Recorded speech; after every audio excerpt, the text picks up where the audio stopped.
पास प्रबल भरोसा जब होता है तब सब कुछ हो सकता है, सब कुछ।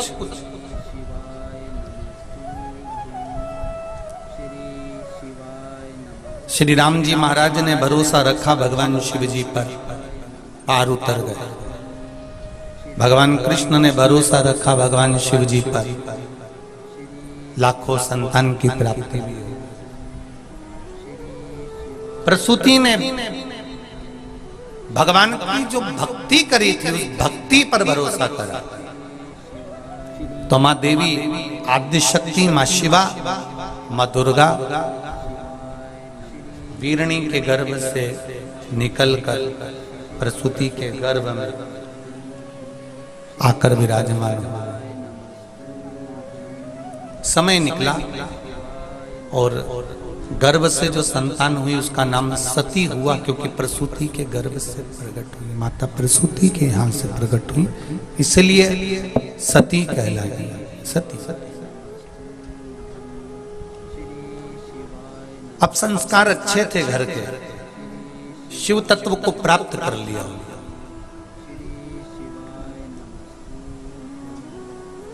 भगवान देवाधिदेव महादेव भगवान शंकर को प्राप्त कर लिया।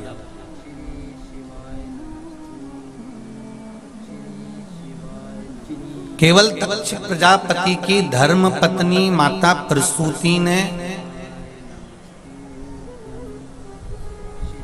अपनी बेटी सती को ही संस्कार नहीं दिए।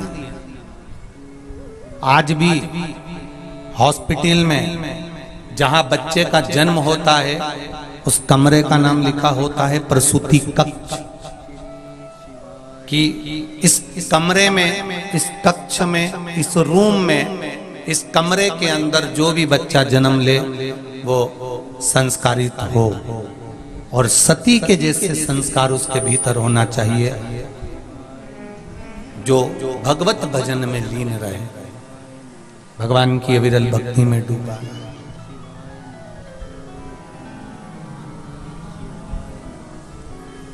शिव कथा कर रहे, भगवान शंकर का संवाद कर रहा है, भगवान शंकर की कथा कर रही है, भगवान शिव का संवाद वर्णन कर रहा है। एक बार माता प्रसूति के भाई उत्तानपाद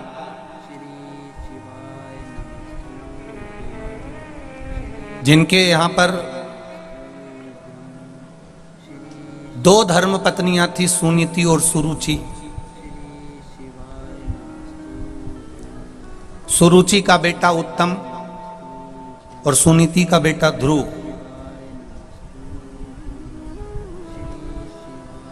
एक दिन ध्रुव जी महाराज ने अपनी माता से पूछ लिया था, मां भगवान की भक्ति कैसे प्राप्त करी जाती है?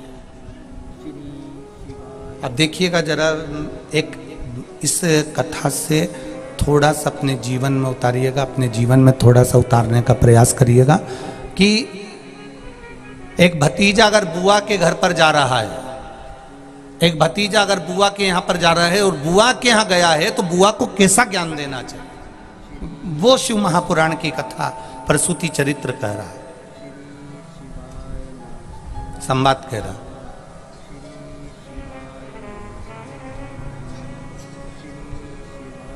अब एक दिन ध्रुव जी ने अपनी मां सुनीति से पूछ लिया, मां भगवान की अविरल भक्ति कैसे प्राप्त करी जाती है? तो माता सुनीति ने बड़े भाव से कह दिया, पुत्र ध्रुव जी से, 4 साल के ध्रुव जी हो रहे थे, लगभग 3 साढ़े 3 वर्ष के ध्रुव जी होंगे, और उस समय पर ध्रुव जी से कह दिया, ध्रुव सुनो, तुम्हारी जो बुआ है ना प्रसूति, उनके घर में जो बेटी जन्मी है ना सती, वो शिव जी को ब्याही है, शंकर भगवान को ब्याही है,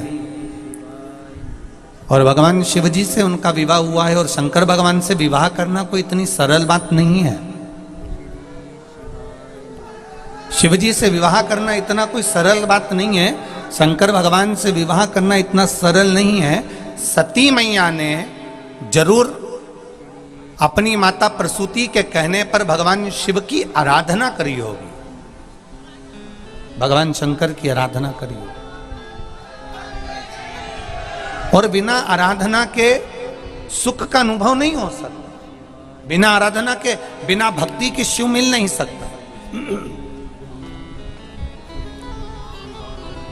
बिना आराधना के भगवान शंकर नहीं मिल सकते, ये निश्चित है।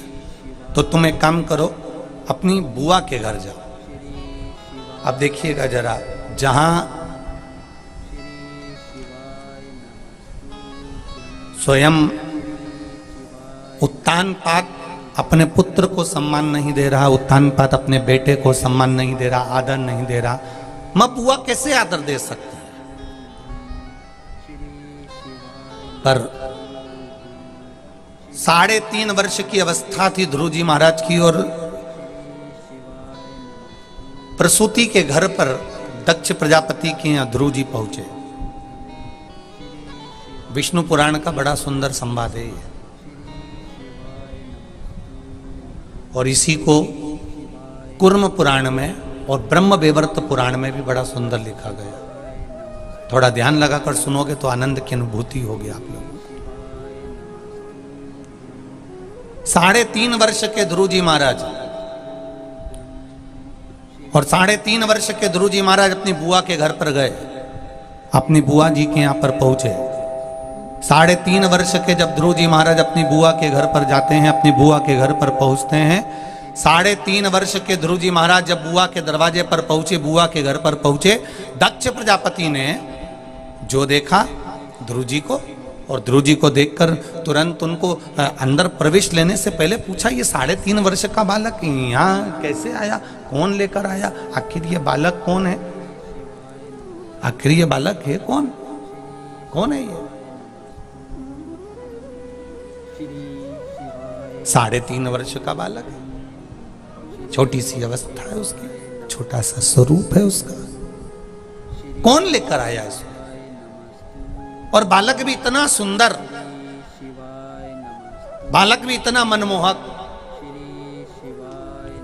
देखा, इतने में बालक ने एक आनंद वचन से कह दिया, मैं माता सुनीति का पुत्र हूं। अभी इनको ये नहीं मालूम कि इनके पिता उत्तानपाद हैं, बस उन्होंने कह दिया मैं सुनीति का पुत्र, मैं माता सुनीति का पुत्र। सुनीति का शब्द सुनते से ही माता प्रसूति के मन में भाव आ गया कि मेरा भाई प्रियव्रत और उत्तानपाद, उत्तानपाद की 2 धर्म पत्नियां हैं, सुनीति और सुरुचि, और सुनीति का पुत्र है ये, तो मेरे घर आया है, मेरा भतीजा है, मेरे घर आया मेरा भतीजा। प्रसन्न हो गए।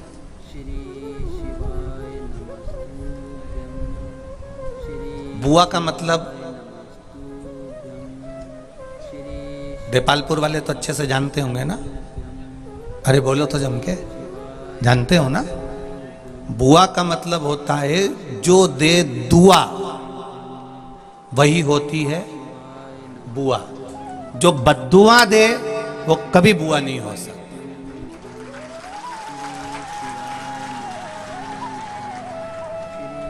जो दुआ दे, तुम्हारी गलती को माफ कर दे, तुमने जो करा उसको भूल कर भी तुम्हें गले से लगा ले, वो बुआ है।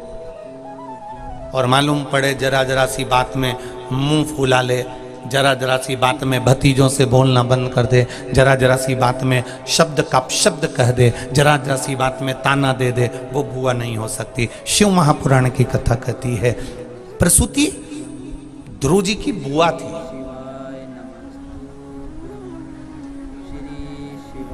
ध्रुव जी आए, उन्होंने बुआ जी के चरणों को नमन करा, प्रणाम करा, दंडवत करा, साष्टांग करा। प्रसूति ने पूछ लिया, माता प्रसूति ने पूछा,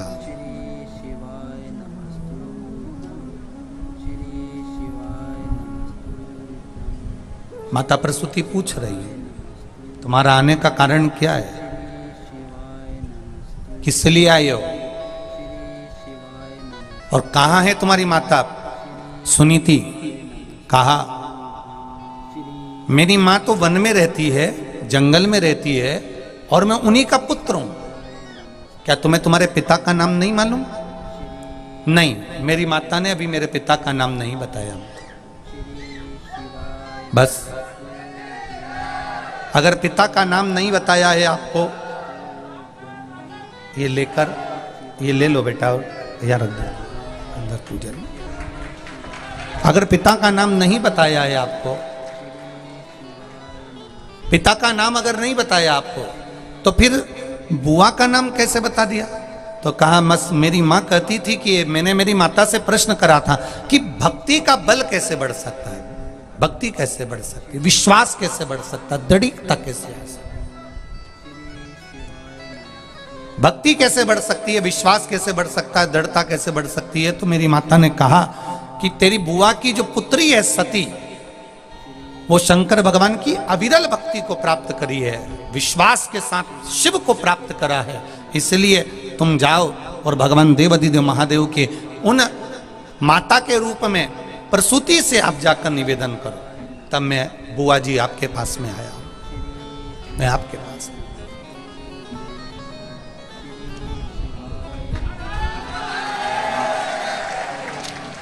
तब मैं आपके पास में आया हूं और आपसे प्रार्थना करने आया, आप मुझे ऐसी भक्ति प्रदान करिए बुआ, मुझे ऐसा विश्वास प्रदान करिए कि जैसे माता सती, जो मेरी बहन कहलाती हैं क्योंकि बुआ की लड़की है, जैसे सती माता भगवान शिव को प्राप्त कर लेती हैं, ध्रुव जी कहते हैं बुआ मुझे भी ऐसी भक्ति दे दो, सती जैसे शिव को प्राप्त कर लेती हैं, मुझे ऐसी भक्ति दे दो जिससे मैं नारायण को प्राप्त कर लूं। ऐसी अविरल भक्ति मुझे प्रदान कर दीजिए, ऐसी अविरल भक्ति मुझे दे दीजिए, मैं नारायण को प्राप्त कर लूं, मैं भगवान विष्णु को प्राप्त